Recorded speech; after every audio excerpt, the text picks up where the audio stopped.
Hi, it's Angeline. Welcome to another crafty video with Unity Stamp. Today I'm going to show you how to apply some flock transfer sheet with a glue pen to your card.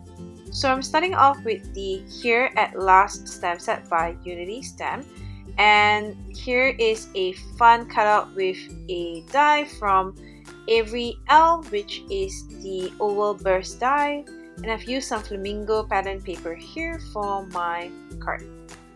So I'm grabbing some Decofoil flock transfer sheets here in pink and white, and I'm going to apply it using my Zig two-way glue pen here.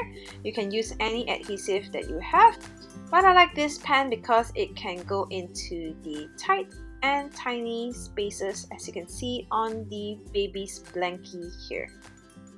So once you got the glue all over the places that you want, it's time to grab your flock transfer sheet here, pretty side down, and grabbing my bone folder and just giving it a nice good rub. And as you can see, the flock transferred really well on the card. And if you are afraid you've missed any spots and it looks too crazy, make sure you color in the stem first, as I did with some Copic markers or any coloring markers that you have. So here I'm just doing the same with the white flock transfer sheet, and again using my bone folder and just pressing the flock down to my cardstock.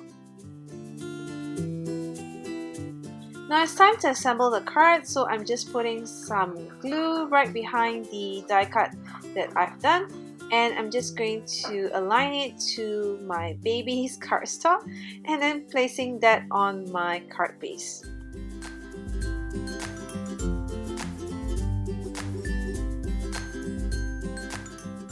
Next, I wanted to add some glitter, so I'm grabbing some Newell glitter drops here to add some dots around the baby.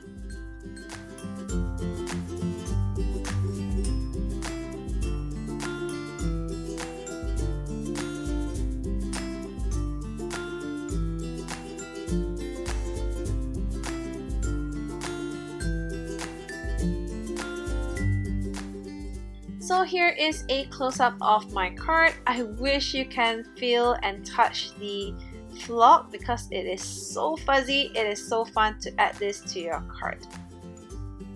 So here is my finished card. I hope you enjoy this technique, and thanks for watching. Bye!